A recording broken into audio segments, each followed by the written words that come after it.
اشياء كثيره جدا جدا الحقيقه نادي الزمالك. انما الشكل القانوني معايا صديقنا المحترم المستشار محمود العسال، المستشار القانوني لنادي الزمالك. سياده المستشار اهلا وسهلا بيك يا فندم. اهلا بحضرتك يا استاذ سيد، ازي حضرتك؟ ايه اخبارك؟ الحمد لله الحمد لله. سياده المستشار، الحكم بتاع النهارده ماذا يعني؟ بص يا استاذ سيد، انت جبت من الاخر في كلامك، اللي هو الكلام الموضوعي، الكلام المؤسسي، الكلام اللي ليه المصلحه العامه. شوف بس عايز اقول لحضرتك على حاجه، وانا يعني حزين، يعني طبعا لا تعليق، خلينا يعني متفقين، لا تعليق على احكام القضاء، ولكن لما نشوف الحاله العامه اللي موجوده في نادي الزمالك، طبعا حاله زي ما بيقولوا حاله مبهمه. طب ايه المطلوب؟ كان صدر حكم زي ما حضرتك عارف بعزل المستشار مرتضى منصور، وكان يسبق هذا الحكم كان تقرير لمفوضي مجلس الدولة. التقرير في بداية الأمر قال عدم قبول الدعوة لرفعها من غير ذي صفة.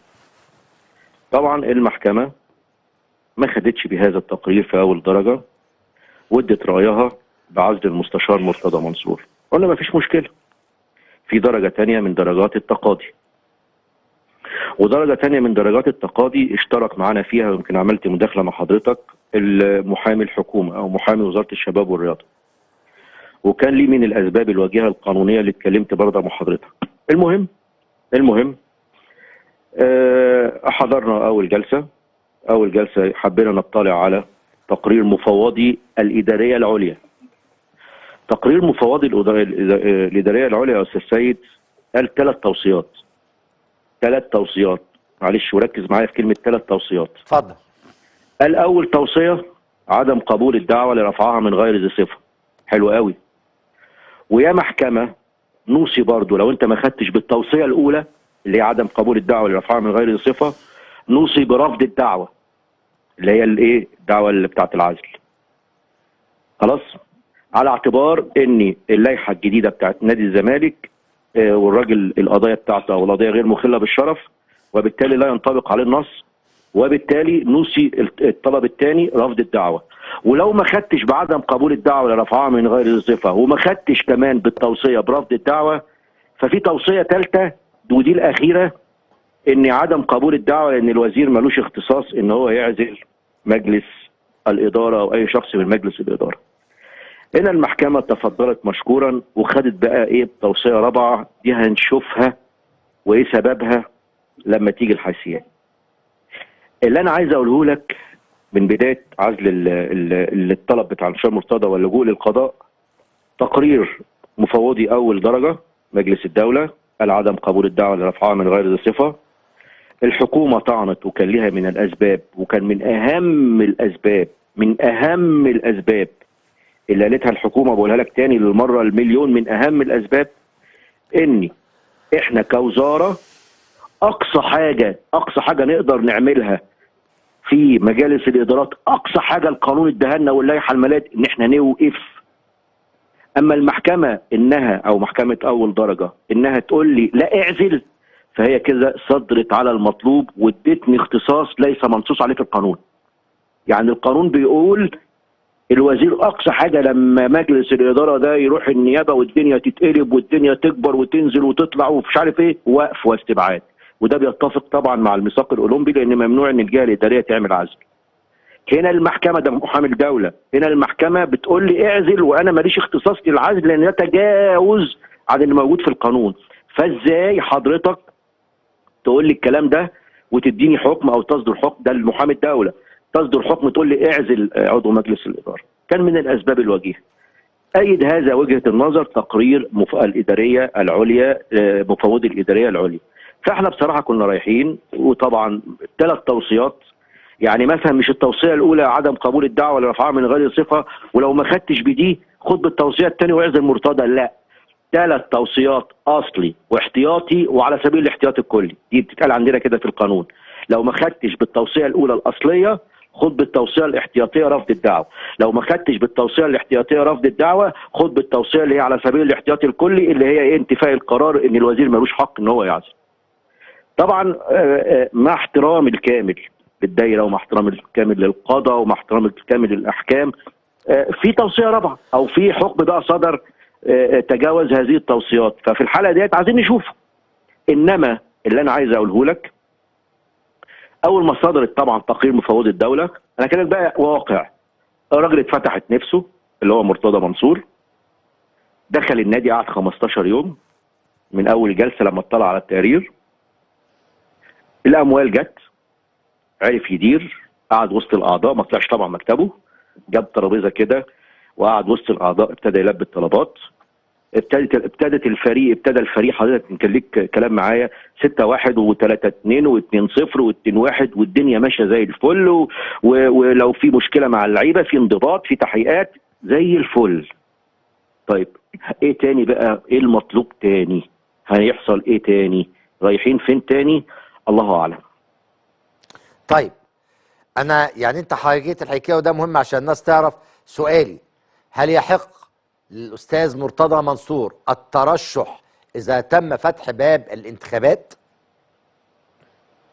طبعا طبعا. يمكن انا برضو كان ليا مداخله مع حضرتك وقلت لك يحق للترشح طبعا. ويمكن قبل ما يكون يحق للترشح في نادي الزمالك يمكن كان ليه اللي هي بتاعت المرحوم سيد نوفل، وكان ساعتها اتحبس وطبعا اترشح بعدها لعضويه مجلس النواب بقى، مش هقول لك لمجلس اداره نادي الزمالك. فالجريمه طبعا زي ما احنا كلنا عارفين غير مخله بالشرف والامانه، ودي اللي بتمنع اي شخص في اي حته ان هو يترشح لاي منصب من المناصب العامه لو كانت الجريمه مخله بالشرف والامانه. وعلى فكره التقرير مفوض الدوله قال كده، قال جرائم السب والقذف ليس من جرائم الشرف والامانه. وقال الكلام ده كله على اساس ان هو قال ان المفروض ان اللائحه اللي تطبق هي لائحه نادي الزمالك وليس اللائحه الاستشهاديه. على اعتبار ان صدر حكم. طيب سؤالي الثاني يا فندم، يعني انا برضو انا بحضر للبرنامج قعدت اقرا، قال لك ان كانوا حضرتك بتقول ده سياده المستشار صحيح ما لم يصدر احكام جديده على الاستاذ مرتضى منصور. بص يا سيدي، اي احكام او اي قضايا اللي هي المفروض متداوله لا تتجاوز كلها امور سب وقذف، وكلنا عارفين الكلام ده. ايوه كلها، حتى احنا يعني لا تتجاوز موضوع السب والقذف اللي هي جريمه خاصه بخيانه امانه او شرف او اختلافات ولا الكلام ده كله خالص. كل الجرائم كلها لا تتعدى موضوع سب وقذف، حتى اللي هو مقدم لها المحاكمه في سابقه برضه من السوابق الكتيره قوي، كل يوم قضيه. مع احترامي للجميع طبعا، انا كمدافع يعني ليا وجهه نظر قانونيه في الامور دي، طبعا ما ينفعش نقول بالطريقه دي يعني. طيب انتوا متى سيتم الدعوه للانتخابات التكميليه يا فندم على منصب الرئيس والحاجات الشاغره الثانيه؟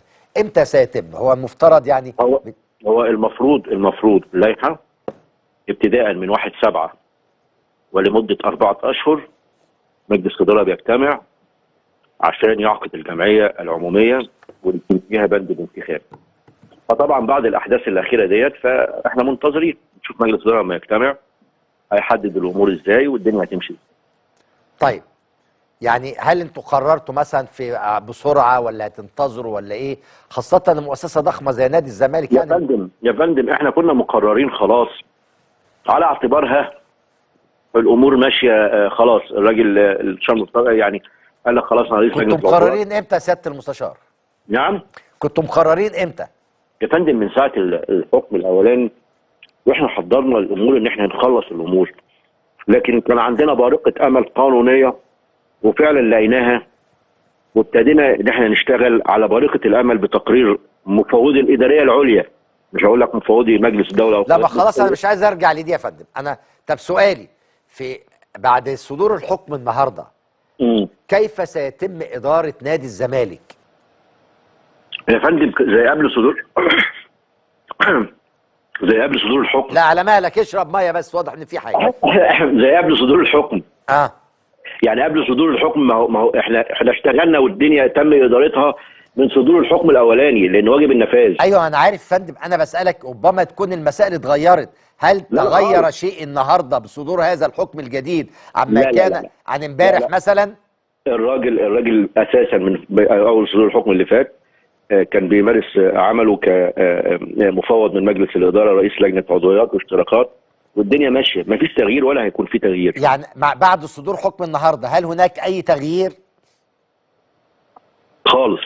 الامور ماشيه زي ما هي يا استاذ سيد. المستشار مرتضى راح النادي النهارده وبيمارس دوره كرئيس لجنه العضويات والاشتراكات، بيكمل بقى المسيره عشان الدنيا ما توقعش. سؤالي بقى، مم. سياده المستشار، وانا بكلمك بجد بغض النظر عن اي حاجه تانية، انا اتكلم عن مؤسسه مصريه. تمام. عدم الاستقرار اللي في نادي الزمالك بقاله فتره، الامر المؤكد بيأثر على الدخل وعلى الاعلانات وعلى الاشتراكات وعلى اشياء كثيره جدا وعلى التعاقدات وعلى عمليه الاحساس بالامان في الفرق وكده. يعني الصوره عندكم في نادي الزمالك ازاي بعد يعني المساله ما بتهداش، يعني بنخرج من حاجه ندخل على حاجه تانية وهكذا يعني. احنا ابطال بفضل الله. بنحاول بقدر الامكان بصراحه، والراجل شغال على كده انه يشتغل والسكينه اللي بيقولوا بشره الجراح في قلبه يعني. المهم النادي يمشي. عندك اي اضافه جديده؟ لا يا استاذ سيد، والله للاسف. يا ريت. اشكرك شكرا جزيلا المستشار محمود العسال، المستشار القانوني لنادي الزمالك. طيب الحقيقه